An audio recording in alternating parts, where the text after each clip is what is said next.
मीडियामध्ये चालत आहे की नागपूरमध्ये 2 ह्युमन मेटानिमोनी व्हायरसचे पेशंट्स आढळलेले आहेत. हे सध्या चुकीचं आहे. 2 पेशंट जे एक 7 वर्षाचा आणि एक 14 वर्षाचे जे होते वॉक इन ओपीडी मध्ये त्यांनी आपली पॅनल टेस्ट केली, त्याच्यामध्ये सस्पेक्टेड जे आलेले आहे. पण जोपर्यंत आम्ही NIV आणि एम्स मधून तपासणी होणार नाही तोपर्यंत त्याच्यामध्ये कसलेही बोलणं बरोबर नाहीये, कारण सध्या नागपूरमध्ये एकही केस नाही, सस्पेक्टेड आहे. आता आम्ही त्यांचा सॅम्पल जो आहे तो एम्सला आणि पुण्याला पाठवू आणि त्याच्यानंतर आपल्याला कळेल की तो पॉझिटिव्ह आहे की निगेटिव्ह. आणि दोन्ही हे जे पेशंट होते ते वॉक इन होते, कोणीच ऍडमिट नाही आहे, ते डिस्चार्ज झालेले आहे, ते सुखरूप.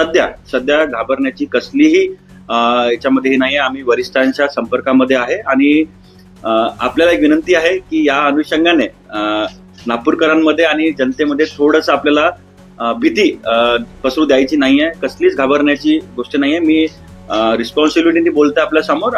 सध्या घाबरण्याची कसलीच कंडिशन आपल्याला